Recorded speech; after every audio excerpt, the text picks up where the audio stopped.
Okay. Hello, everyone. Welcome to today's episode.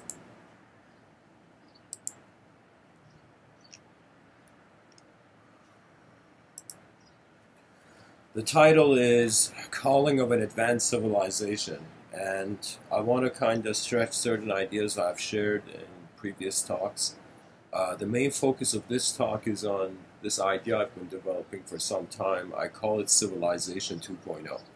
So the focus of this talk is more towards civilization and more design oriented and physical oriented of a discussion. So if anybody, pretty much this talk is about the future. If anybody dislikes that, you can tune in somewhere else. But anyways, I'll share with you the kind of what I'm gonna explain. Let's see, what's the first picture? So let's say your phone rang and you picked it up and you looked at it and it was saying unknown number. You answer the phone and you see it's just an advanced civilization calling you. And so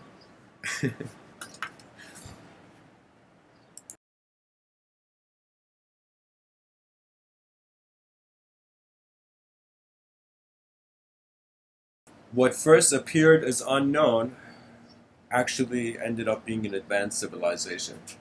So first, we got to look at the factors, and we got to look at really how the human idea is contained, what perspectives allow us to kind of fathom an advanced civilization, and what perspectives don't. If we were to wonder why a civilization continues, or let's say how we define a civilization. Now, the way I define civilization is a bit different than the general way it's defined. I see civilization as all social activity on the planet. Everything that is closely resembling some sort of group activity or an emergence. The stage of here, civilization, let's see the various ways it can be used. The stage of human social development and organization that is considered most advanced. Oh, civilization is even the most advanced considered. The process by which a society, a place reaches an advanced stage of social development and organizing. You see, so right now, if we call this civilization, by dictionary definition, we're saying this is the most advanced stage. The society, culture, and the way of life of a particular area, of course, the comfort and convenience of modern life, regarded as available in towns and cities.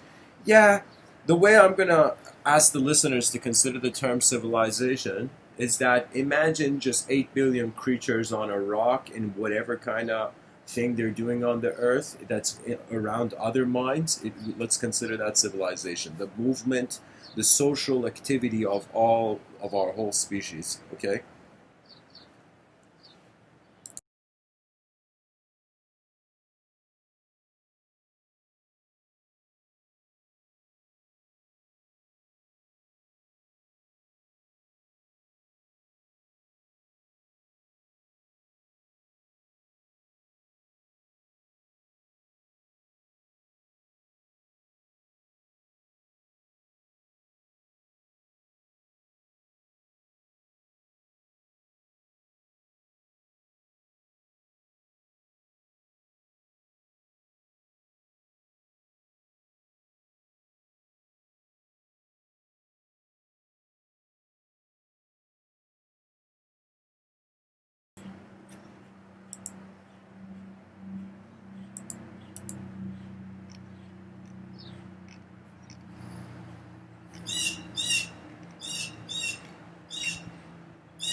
Okay, sorry guys, just fixing something here. All right, so 8 billion creatures on a rock in the middle of nowhere. We've gone through whatever it has taken us to get here. Now we're currently here and we're looking at life and wondering what these 8 billion human beings can do. The idea of calling of an advanced civilization really is an idea of the evolution of civilization. You see, we human beings are behaving at a certain level. Now, when we look at the past, we're way more advanced, but if we were to kind of fathom the future, we are behind.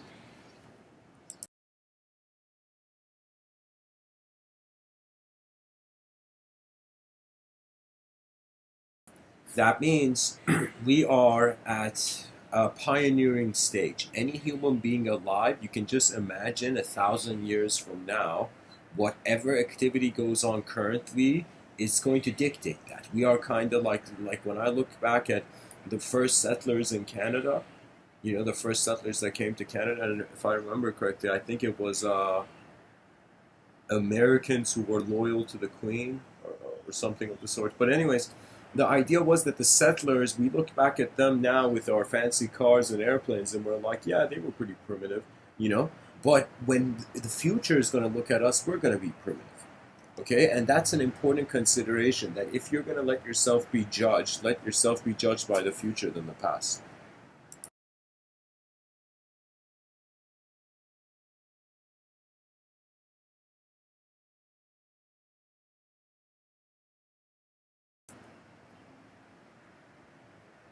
So the calling of a civilization is pretty much how human beings, individuals on a planet, they become conscious of themselves, and when they transcend the inner realm, when you see more than yourself in this life, then you acknowledge a civilization.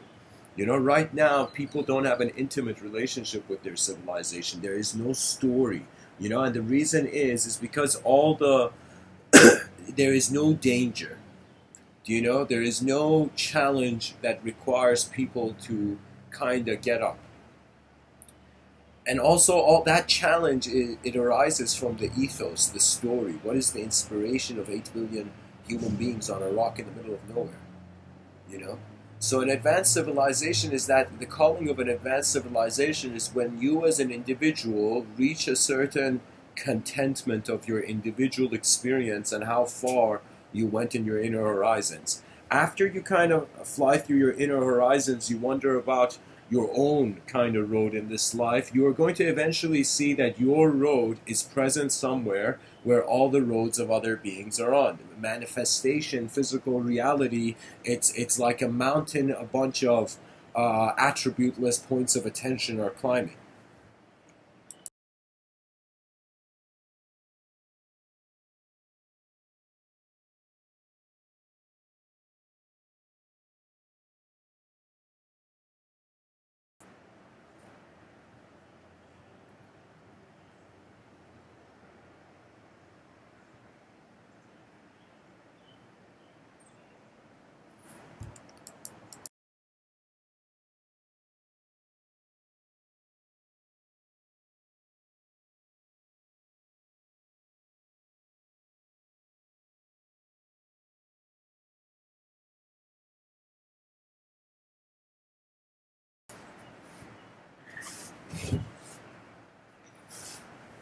Based on my personal ideas, I have kind of come up with a strategy to bypass extinction, and I call that Civilization 2.0. And I have also wondered, currently, 2020, I'm giving this talk, Civilization 1.0 is what we see in front of us. I have kind of suggested that in 600 years, when we're going to begin, kind of phase one of Civilization 2.0 is going to begin in some sense, is that I have kind of looked at reality and I feel there's some things human beings are doing just overall, globally, the way we've kind of been set out. It's kind of like this life, you open your eyes and you look at the pawns and the battlefield, you look at the chess pieces where they're placed out.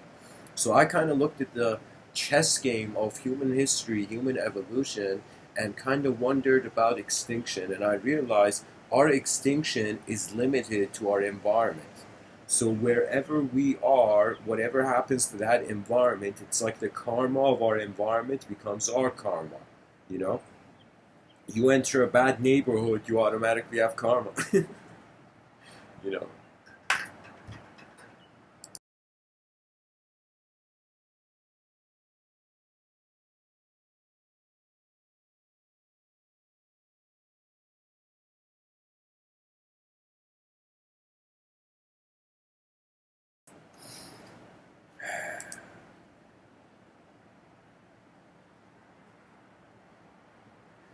Pretty much the question is that how do we how are we currently alive, how can we be alive, and how much of that how can we be alive can be actual.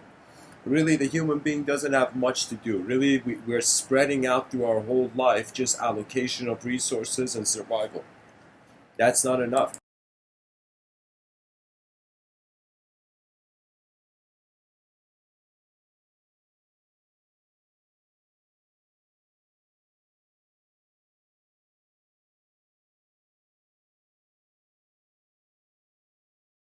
Sorry, I meant to say accumulation of resources. That means if we had, imagine every human being you see, they have an advanced mind, and their advanced mind is like an advanced instrument, and they don't know how to use it. And so they are going their whole life not playing this instrument that they only have one lifetime to see what kind of melodies the intelligence can play.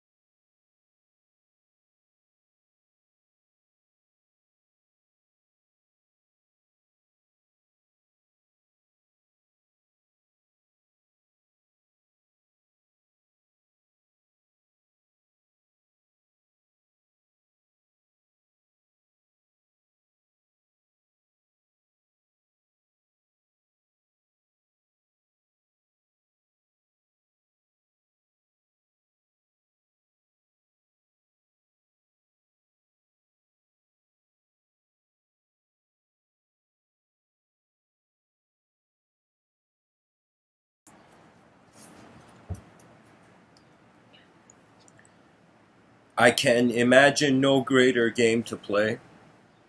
I can imagine nothing else more valuable than kind of seeing how far humanity can go.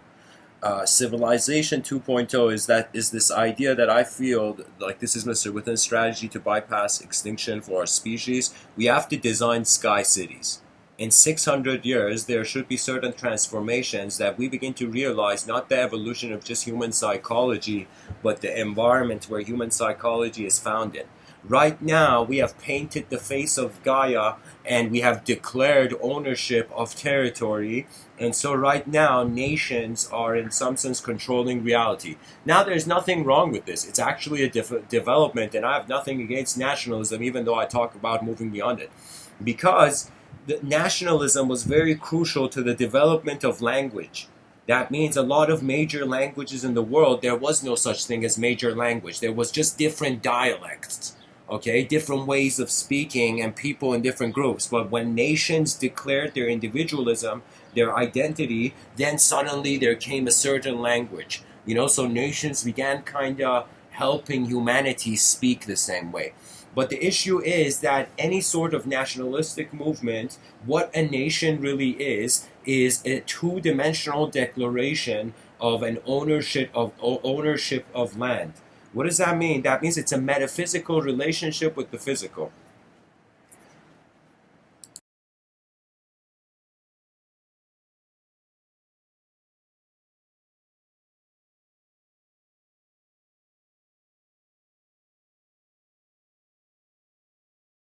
So I was thinking that as long as we are, just think about it.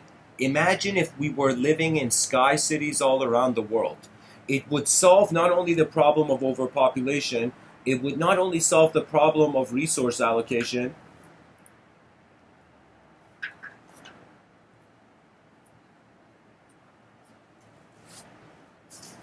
It's just that we are conquering two-dimensional existence is not enough. I'm just telling you, it kind of feels to me like the planet is an all-you-can-eat buffet, but because we're declaring territory, it's as if you imagine you pay for a restaurant, you go in the restaurant, it's an all-you-can-eat buffet. You go to the first dish to take the first dish, and let's say it's the vegetables, and suddenly you see somebody's kind of comes up there and says, you can't eat the vegetables unless you become a citizen of this nation.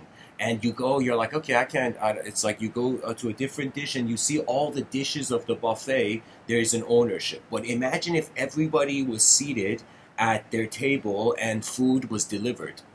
Do you know? That means I think it's the pizza delivery has pioneered the most advanced.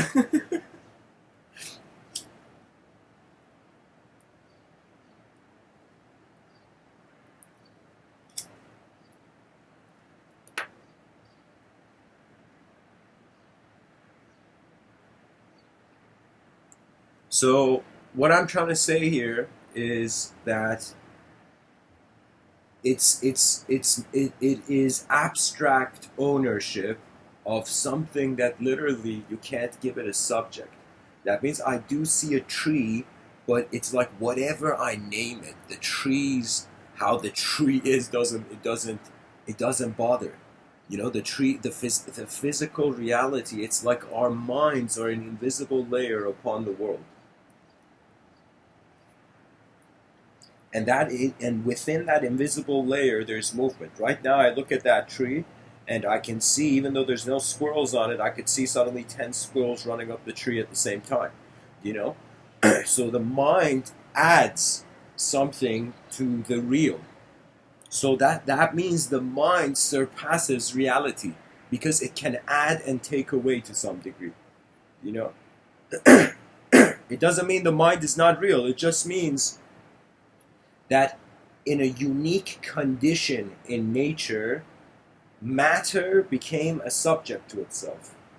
Now, the subject declared ownership of land, and in some sense, the land became a subject. So, language has been an advanced movement of human beings, okay? But it is not the most advanced movement. It's just the best upgrade we have right now. We're all speaking this technology because this is the best way we've kind of figured out how to kind of survive, you know.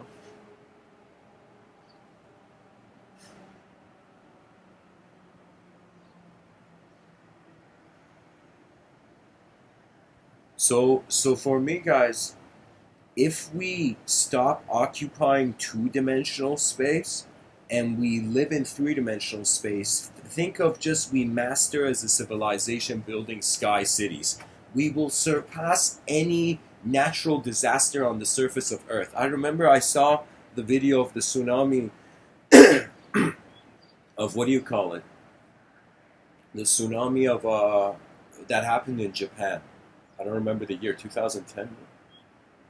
Whatever year it happened, there happened this natural disaster, and many people looking at the design of a city where civilization is literally the activities of a civilization are taking place. This civilization, if it had, it's like if all the infrastructure in Japan suddenly flew into the air before the disaster, think of how much property and life would be saved. So it's like the evolution. Human beings can choose to live on Earth forever, but it is not the most ideal place. The most ideal place for human beings to live is space. Because in space, the environment does. I mean, of course, in space, there's space debris and all this, but I'm saying like the environment is like a program. If you're in the program, you're part of the program. If we are above the program can't touch us. So I was thinking, what have we seen? We have seen human beings live on Earth. They pretty much mess up what's on Earth to some degree. I mean, they do a lot of cool stuff too. But like there, it has so many animal species are going extinct. Forests are being destroyed massively. You know, because we've developed a consumer society. We got to build this stuff somewhere. So we got to so trees are like, holy shit, human beings want more gadgets. We're all gonna die. You know, it's like this tragic scene.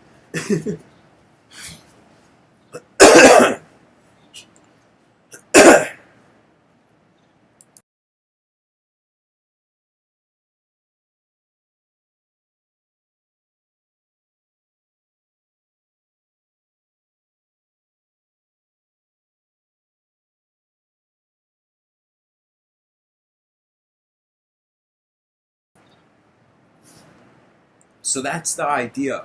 And I was thinking, what is the strategy? Like, if there was a, let's say, 8 billion greatest generals of humanity, kind of like staring at the problem, how would they solve it? You know, for a second, I mean, there's a view that you can see existence as a disadvantage, even as a metaphysical, certain metaphysical context, they feel manifestation is a dream, or manifestation is controlled, or or this whole world is some sort of enslavement of higher dimensional ignorance or whatever.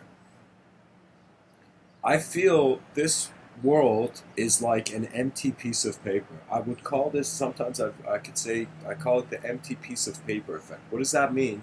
That means you can write on a piece of paper, but you can still look at that piece of paper with all the writings and notice the empty page that was underneath it.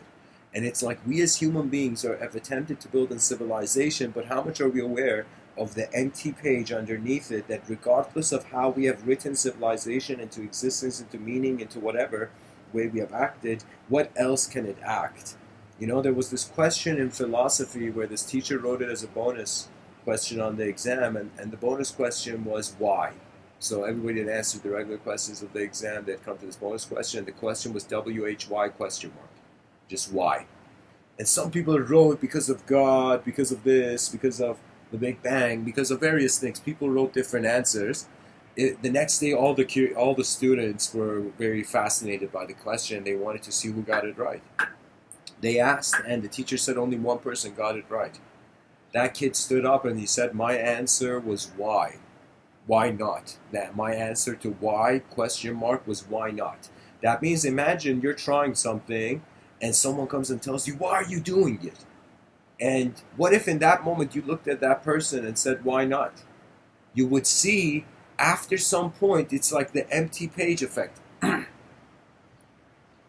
Or I could say how the empty page is the cause of where the effect is seen, really. The effect, what if the effect can only be experienced by the cause of the effect, you know? Because we're in a cause and effect probabilistic kind of reality, you know? There's various things. It's like our sense of being alive. It has to do with how the sun is here, you know?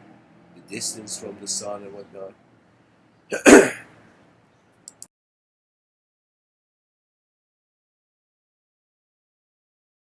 Imagine we were living for 2,000 years in sky cities. And we're not, the way I've kind of designed Civilization 2.0, I mean, it's a big concept, guys. I don't know if I can get through all of it, but I'm writing a book on it, so join the School of Athens 2.0 if you want to see more of it.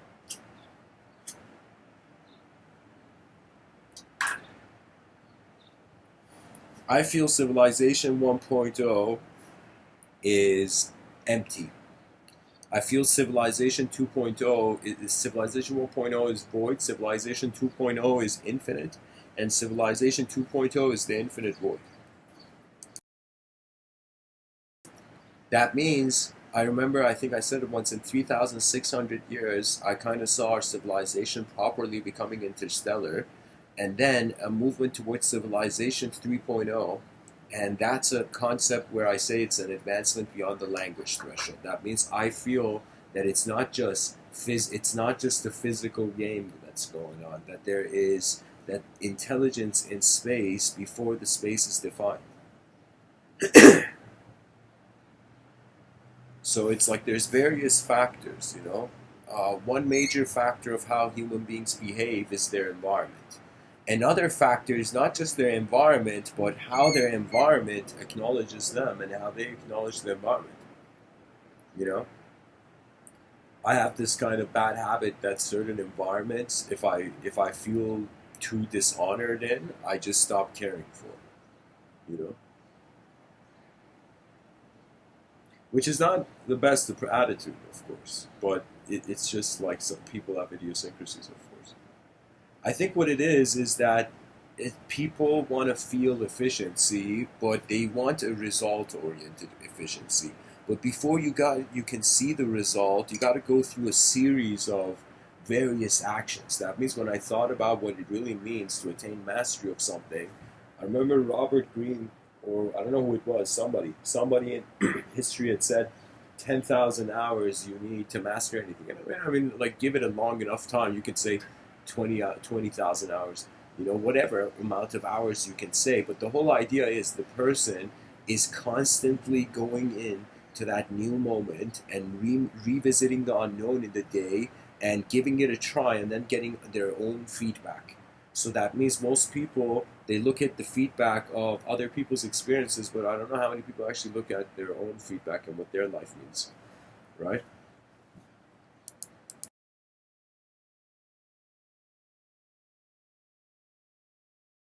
I kind of looked at it and I'm like, now in 2020, sure.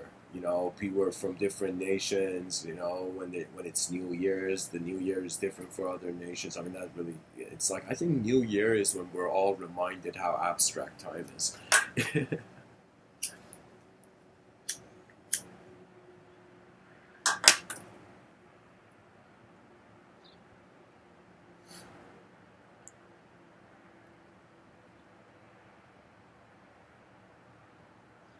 There was a time, guys, I went through a sort of inner suffering, and that inner suffering was strange because I was kind of like collapsing internally to myself and value.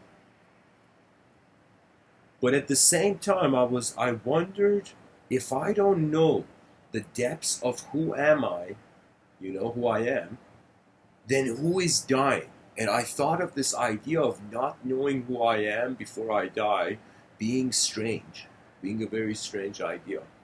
That how much of this life was meant to actually be comprehended and how much of it was just a passing mystery. As if, like, can you imagine if the purpose of life is just event oriented? That means we think there's civilization here and all of life was kind of centered around the human being, but what if it transcends beyond the human being? What if there is a geometry at work that once we become of the geometry of nature, we recognize we're inseparable with its intelligence? What if every animal in nature that the human being hurt, they were all laughing? And imagine the human being was like, why are you laughing, animals that we're making extinct? And the animals laughed because the animals said, it's your loss. Your universe is empty. These animals on this planet are the only extraterrestrial, they're not extraterrestrial, but they're the terrestrial other.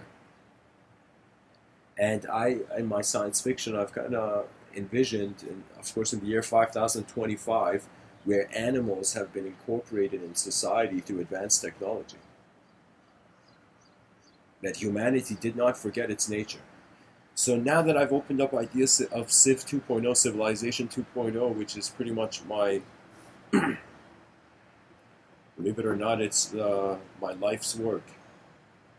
Pretty much I'm going to spend my whole life talking about it. But the idea is that I came up with three phases. Phase 1, build sky cities. Phase 2, build the heavenized earth. That means earth heavena. That means when we're living for 2,000 years in sky cities, imagine all human infrastructure on the earth has moved up into the air, and the earth has now become restored. And when the earth has now become restored, it's as if we're trying, the whole point of it is like the grandchildren of the greatest botanists and ethnobotanists, whatever, different kind of experts on the plant kingdom. It would be their time to kind of shine, and we would have the grandest botany projects. So we're pretty much going to be living in our skies, and we're going to be replanting the earth to make it look like an uninhabited paradise. For 2,000 years, we're going into the air. This is the idea of Civ 2.0. So phase 1, we went in the air. Phase 2, we built the heavenized earth. Then phase 3. Phase 3, I realized that we have kind of like, I honor politics. Why? Because it was man's effort to bring forth and project collective order. It might have been messy. There might have been corrupt leaders. One of the Louis Kings even said, "I am the state." So what does that mean? That means rather than seeing all human life as futile, we should see it as all for the pursuit of the advanced. That means, are you not, imagine somebody came up to you and said, listen, man, imagine you could see the most advanced version of yourself. Imagine someone came up to you and said, imagine. I'm just saying, guys. Imagine you had access to the most advanced version of yourself, but it was in a locked room, wouldn't you want to see what that advanced version of yourself is? And then at what cost would we want to see that advanced civilization? Phase 3 is just for that question, in the sense that uh, Civilization 2.0 is a yin-yang civilization. Rather than seeing people as good and bad, both the good and bad are their separate dimensions. It's just the attention of the person has gone through that state. So it would be a different morality. By that time, I remember I envisioned that all nations that we see right now, they're going to become sub-nations of the next great advanced nation. And the greatest and most advanced nation is a civilization that is so advanced it cannot conceive its update, but is endlessly moving towards it. When we reach that state, which is going to be after phase 3, then it gets good. So what does that mean? Phase 3 of Civilization 2.0 is in some sense there's the two choice. It's a conscious decision of the civilization. Either we keep the the heavenized Earth as a backup, or human beings after the 2,000 years they can choose to go back to Earth, or we will be so advanced by then that we would just attempt an interstellar civilization or cyberspace culture, which is going to become the metaphysics of the future. Very deep level. There's people don't see it right now. Spirituality and cyberspace culture are going to infuse in such a way that so many people don't realize. It's gonna shift the personality. It's gonna be literally what the eerie feeling Carl Jung thought when he tried to gaze into the future.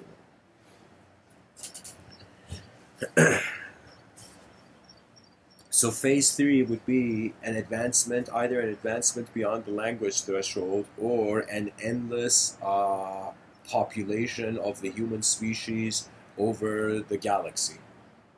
That's it. And what's going to be is that we're going to build advanced technology, and either we're going to remain in Civilization 2.0, and let me see, what did I exactly say? Phase 3 is an interstellar. It's when our civilization becomes interstellar. When it becomes interstellar, we would most likely send AI into space to go and check everything and populate, build advanced civilizations, and the whole task at that point would just to you might think it's silly, but sex is going to become the most important priority of an interstellar civilization. Why? Because in order to advance, we need people. We need people. There is strength in numbers. So what does that mean? I don't think overpopulation is a problem. I think it never was. I think the problem was not considering the advancement towards an interstellar situation. And it's totally possible, but not now. Not in our lifetimes. We can pioneer towards that. So this is Mr. Within strategy. We pretty much go live in the air. A very simple way I tried to put an analogy for it was this. That imagine there's this house party and there's 8 billion people in this house party. Now imagine this house party is something where these 8 billion people in the house party, they're destroying the house. Okay? So these people in the house party, it's like the owner of the house party, the people who care for what's happening inside the house, they're looking at it and they're like, all right, this doesn't make sense. What can we do? They go and they notice the backyard is free. So they set up tents in the backyard and people go party in the backyard while they clean the house again.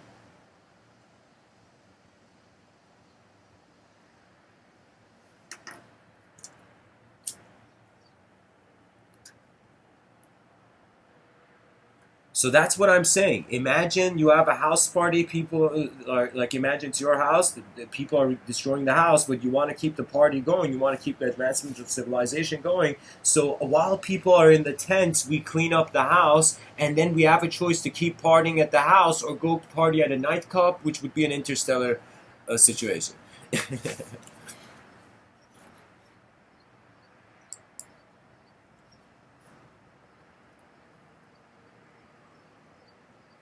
So, guys, that's how far I saw into Civilization 2.0. Civilization 3.0 would be a very unique situation because I don't feel we will be individual concepts at that point. We will have no individual life purpose at that point. Right now, because there's the world, whatever sort of eternitude of abstraction one feels in the tenderness of their heart of hearts, they're still left in the physical landscape, right? So the calling of an advanced civilization is that the members of that civilization, whoever they are, they should stop seeing weakness first. They should stop seeing inefficiency there first. There's pretty much one space and you can choose what image you see. Those are two sides of the same coin. So the person has to move towards efficiency. And that's the thing. There is nothing else to do. Even if for materialism, if we were purely material, there's nothing to do. If we were immaterial, then that would kind of suggest that we will evolve to a point where not right now we think the world is multidimensional. We feel the self is singular because we're identifying with the self as a material object. But if the self was also multidimensional and the world was multidimensional, it will be a moment where there would be no reference of stability. That means we could fathom, we will be species of such fast movement where we will see that we have transcended the body's limitation.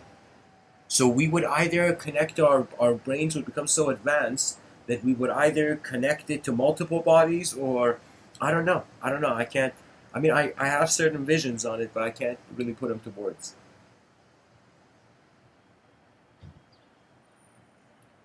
So that's the thing, and I'm kind of looking at this Earth, this lovely Earth of ours in 2020, and I'm not wearing a watch right now, but I'm staring at my wrist and wondering when's it gonna happen. When's it gonna happen that a civilization realizes its value, that individuals realize the collective is the greatest artwork, that you can live for yourself, but it will feel as if at the end of it there was more outside of the cave of desire. Desire is like a cave. You follow it too much, you find yourself alone. You find yourself consumed. You know, that's the interesting thing, that we consume products as consumers, and the products consume our attention. And it's like, you know, the shepherd couldn't leave the sheep alone. And that's the thing, that whatever we identify, we find ourselves unable to leave it alone. But what if your attention one day became the sky, not even the clouds that you saw faces in? Because the inner realms, it's not that it's tricky, it's not that it's unknown. It is unknown, but it's not that it's like it follows a story. The inner realms is when you realize beyond three-dimensional reality where sensory input is being processed of use, there is a presence. And that's all that can be said of it. Because then it goes beyond the language threshold. And then the breath is no longer in the body of one human being, but in the effort of eons of manifestation to suddenly bring something down. We are something small, but yet our eyes see something big. And so we ask ourselves, are we really small when we can see the big? Are you limited when you can envision your own advancement?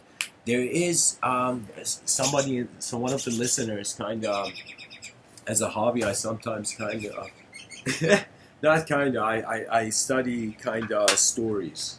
It's a hobby of mine. I've been doing it for some years now, the stories of life. And somebody introduced me to Vinland Saga, which is this Japanese narrative, and recently I've been kind of studying it and wondering about the character development. And there's something incredible in that film. Sorry, it's not a film, in that show, in that comic made into some sort of anime show.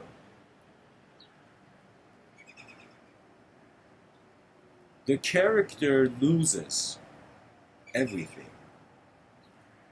He loses everything and goes through an incredible savage pain for the age of the character. The character is a kid, and his father's going to war as this grand warrior, just to simplify the story. And so the kid sneaks into the boat, and it's like during the Vikings. So his father is like a great Viking warrior, and you're seeing like the story of the son of a Viking, as imagined by Japanese context to some degree. There is a scene where the character, his father is like his next level warrior, and the father is in a situation where he sees his son, his young son is in the boat. There's a bunch of people from his village in the boat, and he has to fight this person who's been paid to assassinate him, like literally 30 people. This warrior is such an upper class of a warrior that he jumps.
Sorry, guys, there was interruption.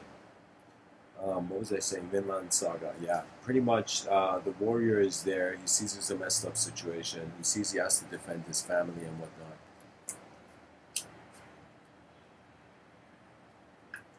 And what the character does is that he decides to make a deal, and he brings the sense of honor, and he sees that they're all going to be killed, but he's a next level warrior.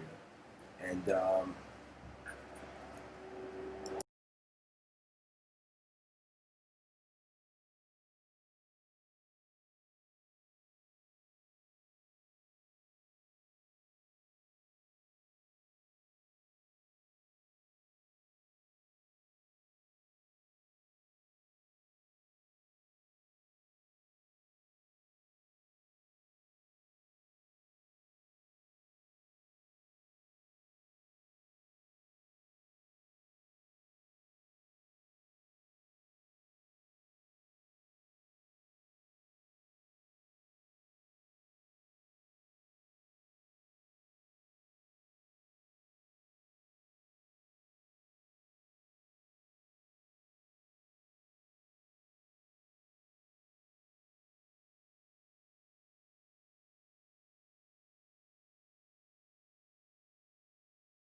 Sorry guys, had to handle something. There may be more interruptions, so just bear through. I guess this is a sign I should kind of bring this to fruition, this thought. Pretty much we are 8 billion creatures on a rock in the middle of nowhere. Just like we discovered fire, we discovered an ability after a sort of unique subjective evolution to name things. So we found an ability to link an internal object, which Hegel called a subject, an internal object, and an object which is an outer object. So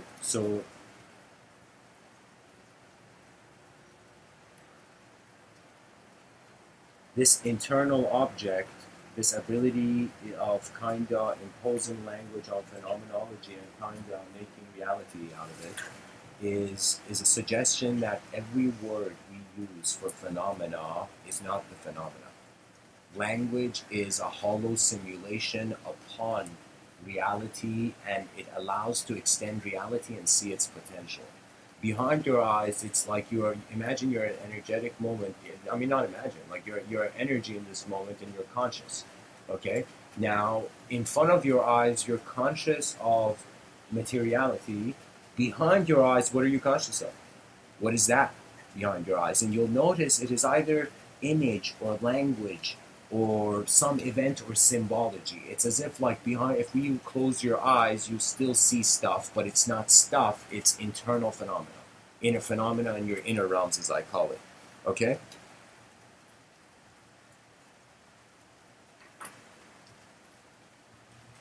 Oh yeah, and guys, I forgot, I was speaking about Vinland Saga.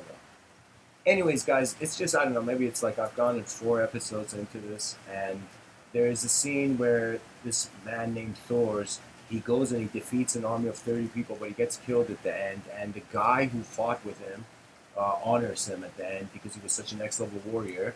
But the guy at the end is the Viking that came to kind of take him, this kind of get rid of, assassinate him. They successfully killed the guy in an honorable, like an honorable way. Okay, but what happens is the guy's in the boat and he's in shock. He's in shock. He says how many soldiers were killed. And this warrior was so advanced, he took 28 people down and he didn't kill them. He just like hit them as if their arm broke or something. They couldn't get back up. So it was the sign of the true warrior that saw beyond the battlefield even. Wasn't just caught in being the good one in battle, you know? So that was a very significant moment. The guy kind of saw true power is so has such mastered chaos and has such mastered order that it's like not neither of the extremes startle. It's like there's more. When you know there's more, that's pretty much hope, isn't it? Hope is like there could be more. That moment where, you know, you think like something's run out, like, you know, people have run out of masks. You're like, I hope there's more.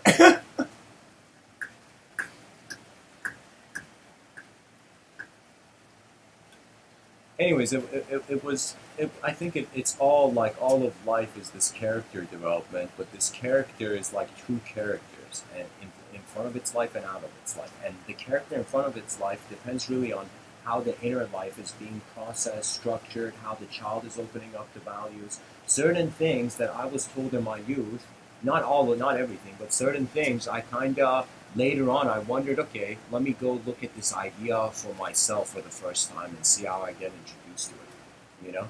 And it totally changed my view. That means just like how we can move in three-dimensional space and look at an object from different angles, Mr.Within is saying you can move in let's call it poetically, in a fifth-dimensional space. You can move as time. You know, so you can look at your subjects from different angles. But the one that is looking is neither an object and neither the subject, and that's the mystical truth. That's the mystical riddle. That's the beauty of mysticism. It's like somebody was like, is it this? And they're like, no. And they're like, is it that? And they're like, no. And then it reached a point where it couldn't be a this or that.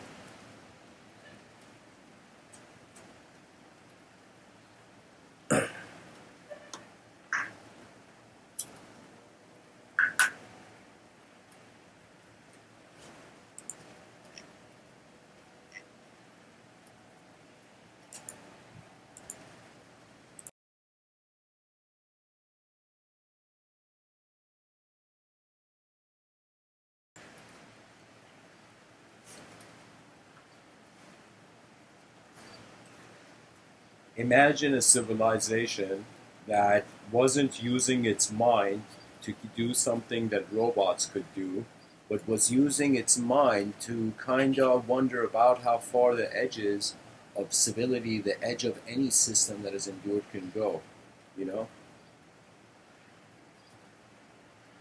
That means we got to start living in an advanced civilization behind our eyes to bring out one in front of our eyes. But we can't just be one step ahead because when you try to chase something, you're only one step ahead. You, in some sense, never get it. But if you want to chase something like at the 10th level, imagine, like, I don't know, these levels are abstract, of course. I'm saying, like, here's the thing. Imagine you want imagine you were a child, you wanted like cake, and so you went after cake and you could never get cake, or when you got the cake slipped out of your hand or something. So it's like, imagine if that child wanted to be a cake factory owner.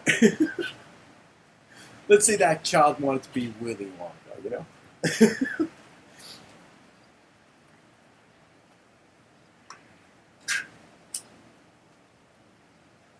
I'm just saying this idea that when you want the more, then you, it's like when you, what was the saying? If when you jump for the stars, you'll land on the moon, something like that. Or when you reach for the moon, you'll land in the stars. Something where it was like aim high, aim on unrealistically high, so you realistically achieve.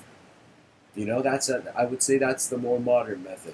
But if you go more in regards to, like, let's say Sri Ramana Maharshi, he would tell you just be still, and he tell wisdom is like chasing you, but because you're chasing something, wisdom can never get to you. So when you remain silent, you'll notice something, and that noticing will shift the whole texture of the inner realm.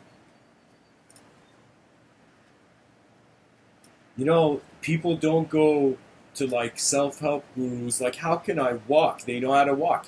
Anything they can do, they don't need to know more about, right? It's what we can't do that we aim to know more about. So I'm saying, what if we acted as if we're all actors in this game of, in the script of a civilization? But I'm saying, like, imagine we acted 10,000 years ahead of our time. Our ancestors would be like, whoa, whoa. You know, sorry, not our ancestors. Our great, great, great, great, great grandchildren are going to be like, whoa, look at these guys living ahead of their time. You know? For me, it's like, sometimes I ask myself, if I listen to the past, the future will not be proud. If I listen to the future, the past will not be proud. So whose pride are we trying to maintain? And really, we have to realize civilization is not an image.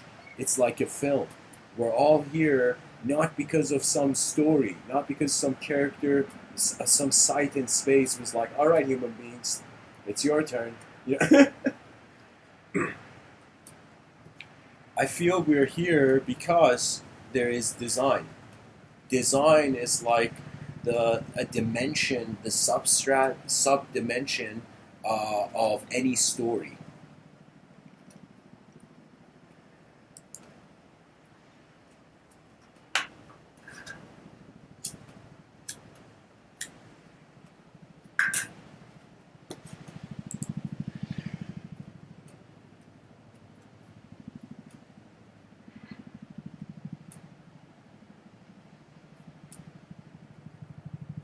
You know, expression and reception are both being considered to be mind phenomenology.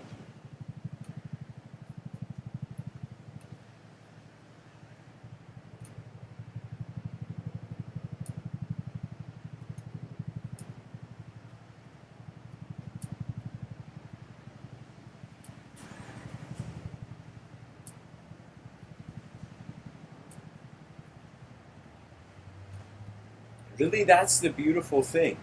Existence is containing experience, but when existence no longer contains experience, experience contains existence, therefore the existence feels always beyond what it observes. You know, right now I look at a tree and I'm like, yo, I'm not that tree. But when I look at my body, I'm like, yo, I am this body. But that I amness is just mind generation. So you can say that society can advance in many ways, really. It has branched out in so many ways. It's like on some level, karmically, everything that exists, it has an echo. Sometimes I look at my childhood and I'm like, what was the point of that experience? Only once in a talk I realized, oh, no way. That everything that happened in my life, I felt it was like imperfect or regret or disadvantage or da da da da da. But I eventually realized it was all perfect because perfection was based on where I wanted to go, not based on something that was just told. You see, there's a conditioning. It's like the child, it's like there's a reason Hitler couldn't use his propaganda to kind of bring like newborn infants into his propaganda. I mean, even though there were schools or whatever, propaganda schools, but I'm telling you, it was a situation where the newborn baby didn't have individual consciousness. It had consciousness. It was aware of its environment, of warmth and emotion and all this, but it wasn't aware of individualism. Okay? So what does that mean? That means we actually are born not as an individual. We become an individual through life, and usually we become that individual through the colors that we're given it by our conditioning and whatever we've been spoon-fed by our experiences in life. And then we reach a point, I feel, where it's like the child realizes this individuality has just been based on what the person has been responding to, like an animal reacting to, that there is so much of our intelligence still untapped. You know how much uncharted territory there is? And intelligence is defined by the territory of its movement, how much it moves in the space. So if there's a new dimension it's like if there's more dimensions to the world, then what if it's like we kind of take this idea to heart and we're like, all right, we can't even judge people because we can't even judge the world they're in. The world has so many dimensions. Yeah. So anyways, guys, I'm going to bring this talk to an end. Let me see. Civilization 3.0, we will no longer be an individual, so literally no language can talk about that civilization. We just advanced beyond the language threshold, beyond an ability to be a communicating creature. Civilization 3.0 would be a way where communication will evolve.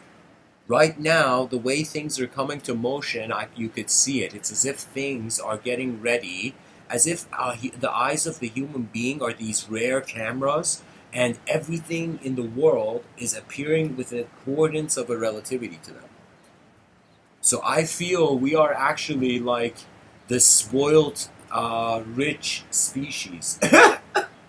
Like all the animals are looking at us. Look at these spoiled human beings. They don't have to even fight for their survival.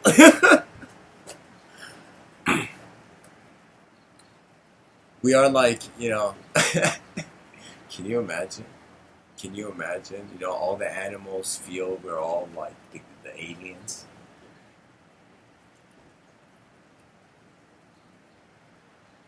I think the most important thing in life, which sets success, is first not defining success and perceiving it as probability.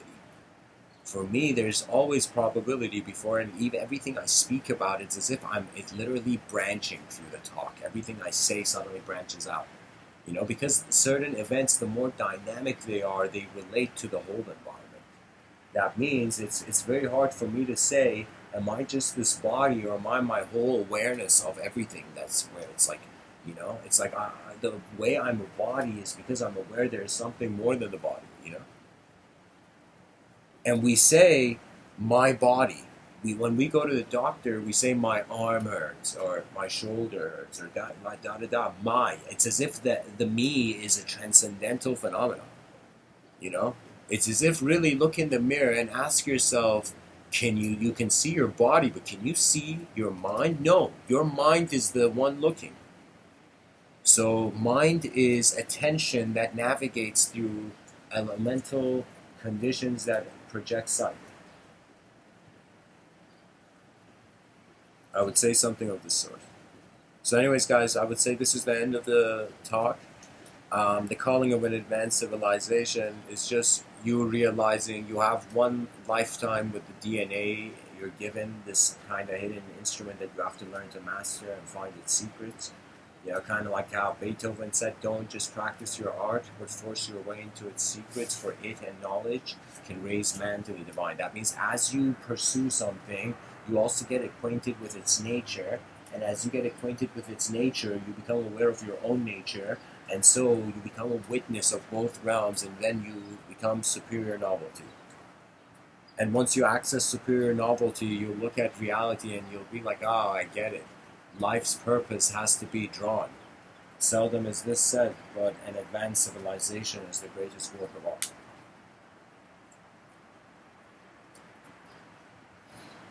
So anyways, guys, I'll open it up to Q&A for 10 minutes. If anybody has a question, please share, and feel free to ask any question. Um, I'm trying to encourage pretty much advanced communication. So that means feel free to ask whatever. And yeah, guys, it's 10 minutes. Write your question, and I'll come out of cyberspace to see what I can say. Blessings, guys. Thanks for listening.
Um,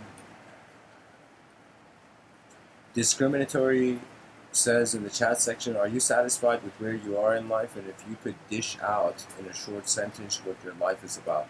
I'll tell you this. I noticed we're mortal, and I asked myself, what would 8 billion creatures on a sphere in a vacuum do? And trying to answer that question led me into this realization of why not try to see what the most advanced version of a human civilization will be looked like. And I realized that there has to be efforts eventually made. Because what you hold back, or what you don't do, you can imagine like thousands of years people will inevitably do it. You know? So that's the inspiration. But life is very multidimensional, discriminatory. I'll tell you that the answer to your question is like asking, life is not like a snapshot photo. It's like a river. It's like after some point, Alfred Whitehead said this. It's like a process. It's not just random particles in space. It's eyes that have a privilege to move in this space. For me, it was like our ancestors. They lived for something, and I asked myself, for what? Did they live so we could just, uh, you know, drink coffee, in more luxurious seats, or was there something more? And it's a very weird situation. So I would say suddenly at some point in my life, I noticed reality is surreal, and I just felt like it deserves to be spoken about. So that's as far as an answer I could give you, discriminatory. But thanks for asking the question. That's a question I will only be able to tell you when I am no longer here. What it was all about. I think on some level it's just to honor the breath of the world while its eyes are able.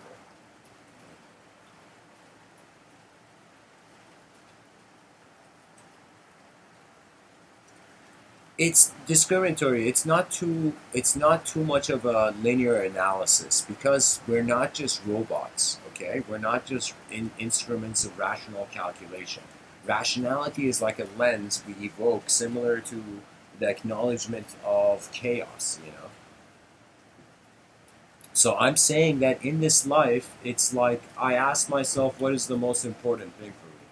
And I realize, like, let's say we play all the various levels of life and we go up Maslow's hierarchy of needs. Eventually, you realize it's like what's in front of your eyes is waiting for you.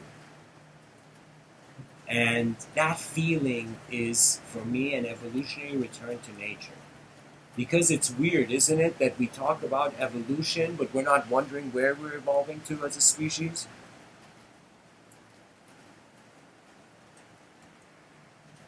It's pretty much wondering if humanity is ready to enter new skies. Perhaps ones that even move beyond linearized time, you know? We are not just a rational animal, we are also an emotional animal. And emotions arise when the rationality, there is a multidimensionality to comparing it. That means some of the most emotional moments of my life, whatever was happening in that moment, I was comparing it to another moment, and suddenly the emotion was like a new experience between the past and what had happened now.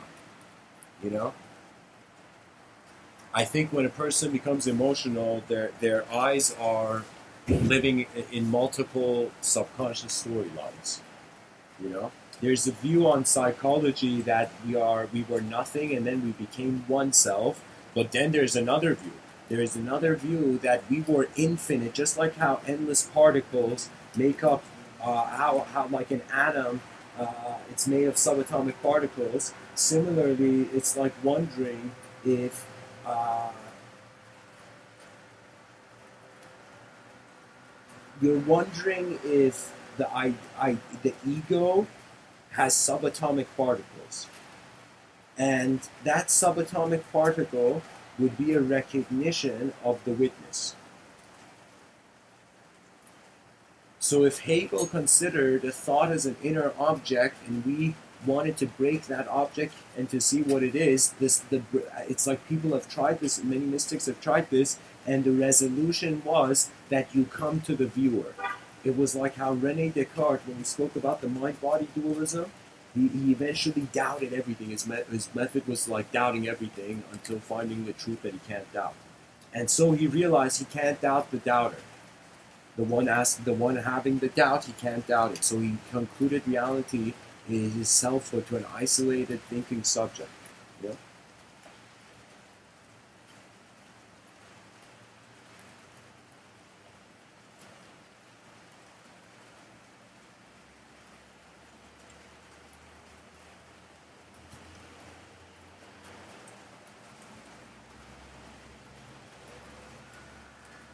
Okay, so listen, the descent. So discriminatory. I was just reading your comments, and interesting angle. I see what you're saying, but the thing is,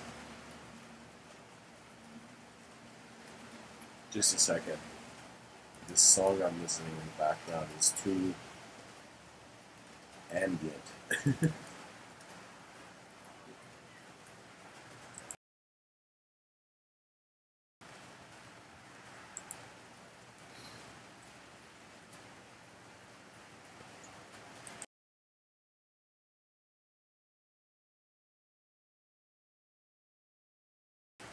I would say the purpose of life in front of your eyes is you are the most newest update of the evolutionary. You're the most recent evolutionary update. So just experience your biological existence. So that's the objective component to life. But after you're content with your objective realms, then it would come an advancement of mind. And the starting point is you realizing nobody has your eyes. That is the mystic's playground. You know, when you realize that in a strange way we are solipsists in a world that we are all in. You know, I can say there is a oh my god, I can't even pronounce it. Solipsism as a dimension can be considered.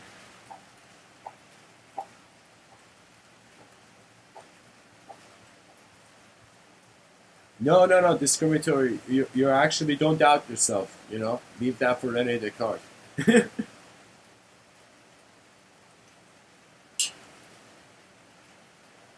I feel that you have to command your mind. Right now, a person can become influential force in their own life, or they can be a passive force in their own life. I realized every moment that I thought I was inefficient was the same time I could have also thought I was efficient. Really, you gotta project the vision. You gotta create space for your own ability. So if you, all those people who look at themselves in the mirror and they look down on themselves, you're not creating a space for ability. It's like while you're alive, try to get the aim for the great. While you're alive, they say go big or go home. And they should say go big or you'll just, life ends. Yeah.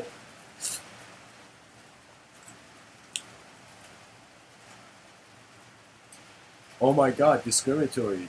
You say you feel frustrated with yourself because you can't think coherently straight. I'll tell you, you might even feel more intense when you realize you're not a thought.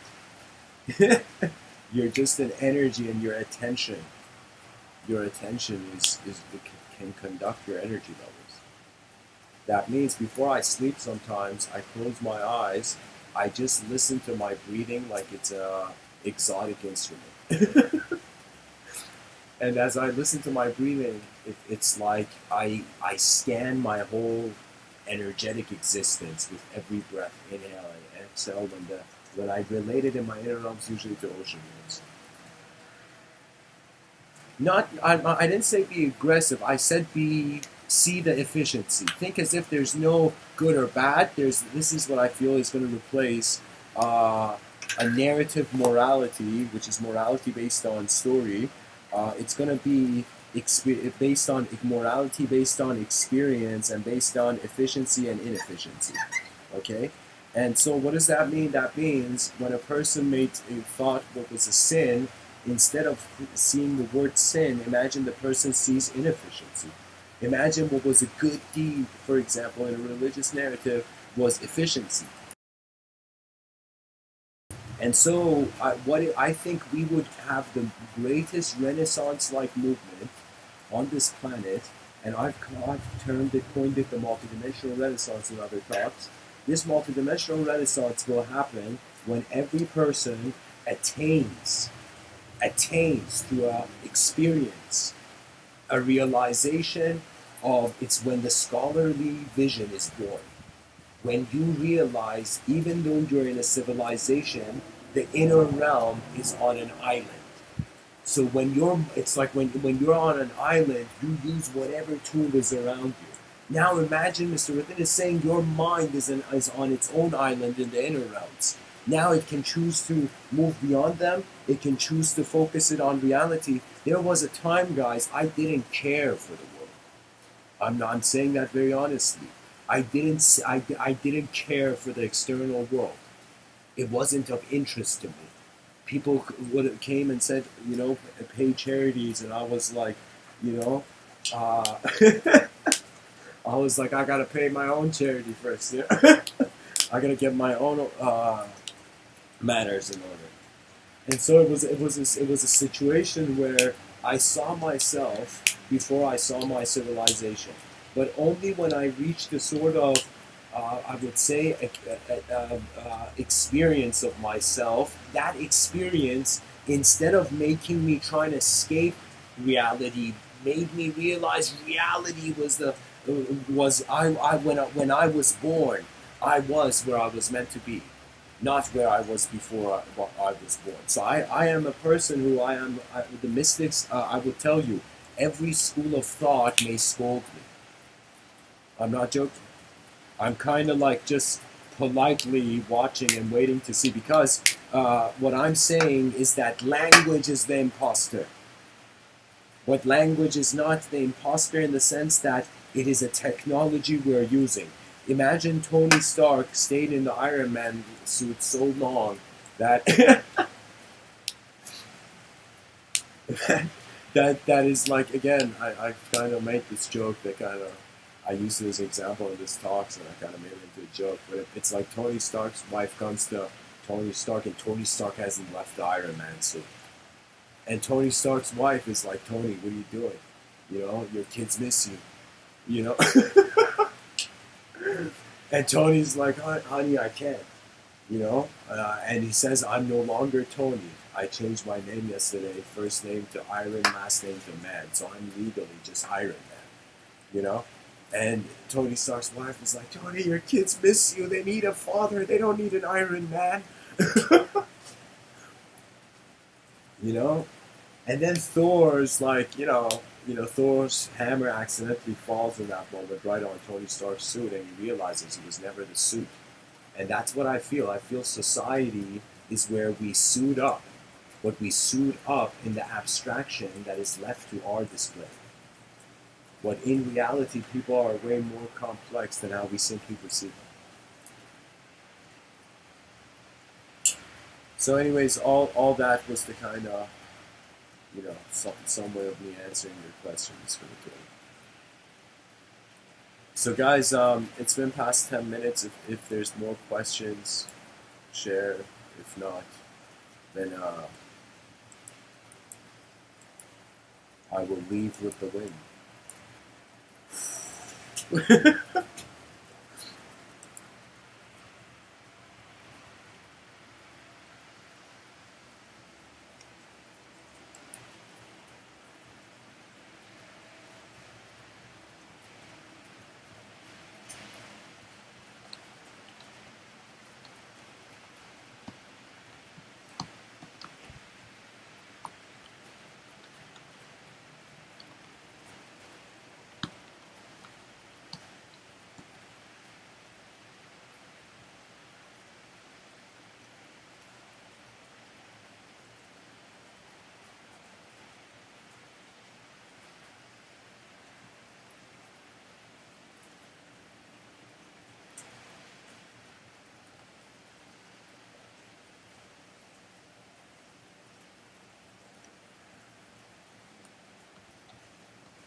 Guys, I'm going to tell you why this idea of Civilization 2.0, I felt that it was very, very significant idea. I remember years ago, I think it was 8 years ago maybe. It was a while ago. Yeah, probably more than 8 years maybe. I was in this park in downtown Toronto, and this park was strange. It was also connected to a cemetery, but it had like this huge park space with nice benches. And I would take a notebook and I would write. Sometimes like in this life, you don't know how many times I've just gone in nature with a notebook and just wrote stuff, you know?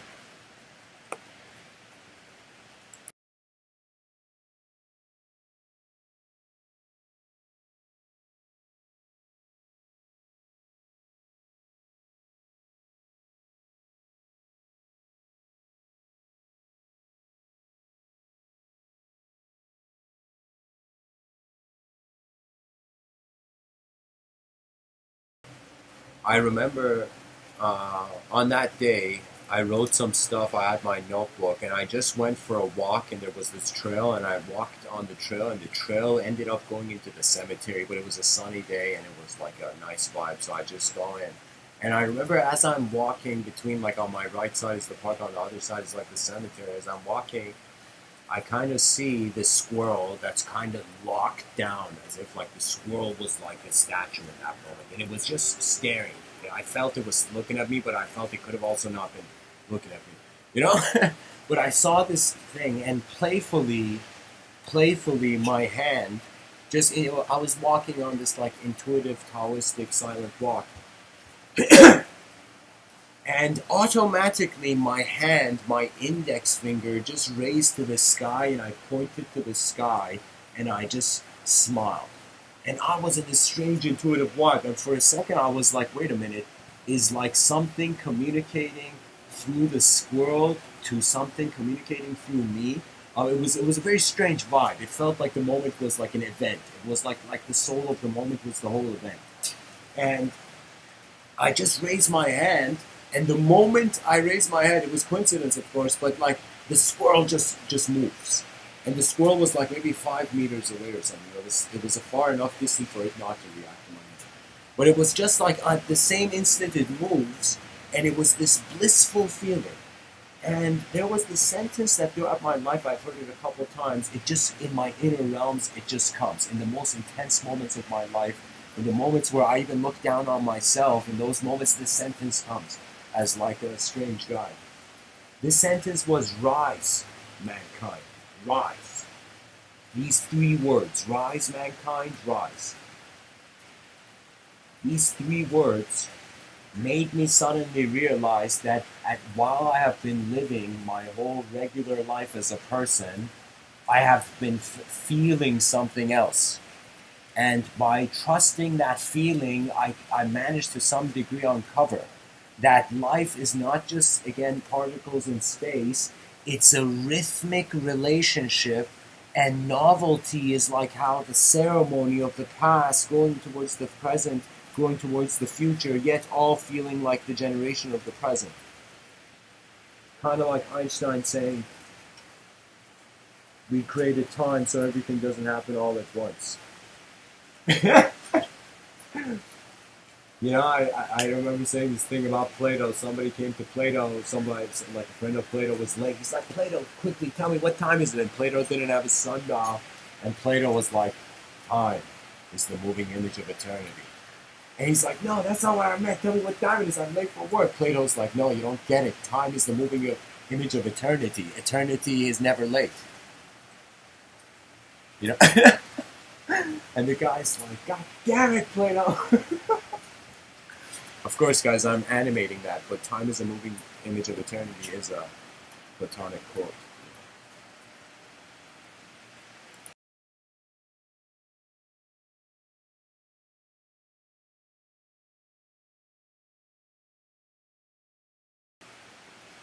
Anyways, guys, I want to thank you for listening. And just to say, I think it's no coincidence that we have biologically designed eyes to see this world. And most creatures, they can't be conscious beyond their ecosystem, but we are so conscious of our ecosystem that we have started defining it. So when you realize your world is actually waiting for your involvement, for your engagement with it, that's how the heavens, that's how whatever you do on earth, it's like you are like, where was earth? And you realize it's in the heavens. Little did we know.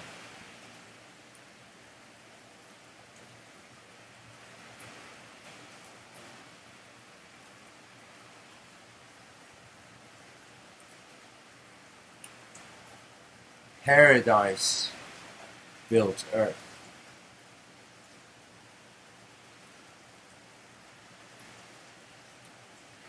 The unknown moved knowledge. So anyways, guys, thanks for tuning in. Hope this episode was helpful. Blessings.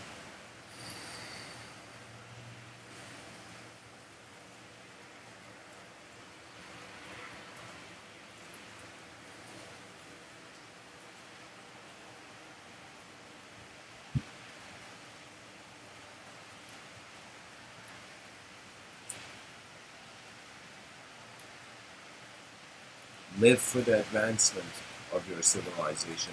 Live for the life of the greatness of the species that has dared open its eyes this way.